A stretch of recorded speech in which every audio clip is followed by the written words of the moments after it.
Hey guys, QDO here, and I'll be showing you how to play DuelMasters. So first, you shuffle your deck of 40 cards, and then you gotta place it somewhere on your right.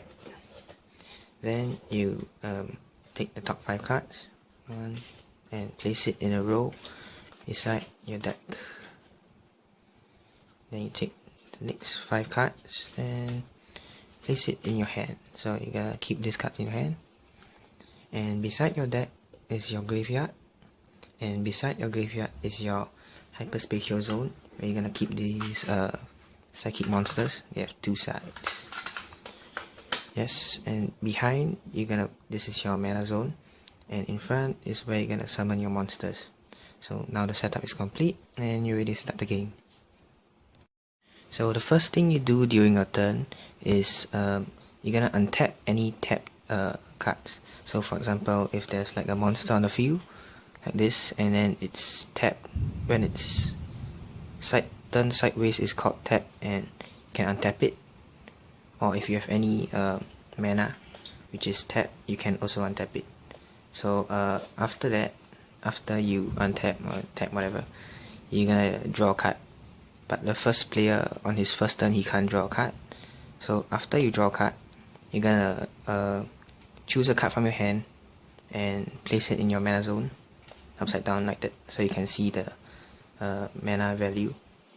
And after you place a card in your mana zone, you can summon creatures or cast spells, whatever you want, provided you have enough mana to do that. So currently I only have 1 mana, and this needs 9 mana, 5 mana, 7 mana, 4 mana. So I don't have enough, so I can't do anything during this turn, so I end my turn, and it's my opponent's turn now. And then after my opponent does whatever he wants during his turn, it's my turn. So I draw a card this time, and then I choose a card and charge it in my mana zone. You can skip this step if you don't want to charge anything. So I charge, and then I still can't summon any monsters, so I end my turn, and then my opponent's turn, he does whatever he wants. I come back to my turn, I draw. See, this needs 2 mana, 1 fire and nature mana. So I charge a mana like that. So this requires 2 mana, 1 fire and 1 nature. So since I have enough, I can summon this. Monsters that have just been summoned cannot attack because they have summoning sickness. So unless evolution creatures can immediately attack because they don't have summoning sickness, and some monsters like let me show you, like this one. This is a speed attacker. That's the text, it says it here. Speed attacker. Yeah, it doesn't have summoning sickness, so when you summon it, it can immediately attack. It's quite good. To attack with a monster, you can turn it sideways like this to declare an attack. So you can say if you want to attack a monster or your opponent's shield. So if you choose to attack a monster, you can only attack tapped monsters, unless the card has some effect or spell allows you to attack untapped monsters. And if you choose to break a shield, you can choose which shield. Your opponent takes that shield and places it in his hand. But for example, if there's the shield has this thing which is like shield trigger, it means you can summon this monster for no cost. So your opponent can just summon it, and yeah. Shield triggers are very good, so you should add some to your deck. Yeah, I have quite a few in this deck. So to win the game, after you break all your opponent's shields and your opponent has no shields left, you attack your opponent one more time, and if he doesn't block whatever, you win the game. Yeah, just like that. So let's take a look at some psychic creatures. Psychic creatures are very powerful creatures that they have 2 sides and can only be summoned by using spells or some certain monster effects.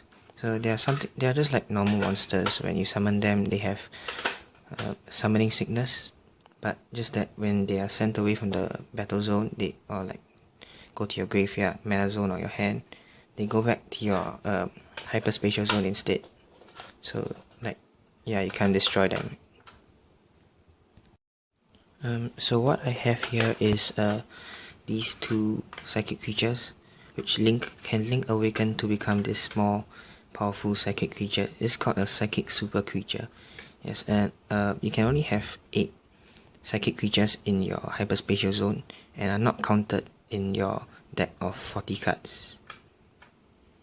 Yes, and yeah, so the effect is that I can link awaken them at the start of the turn.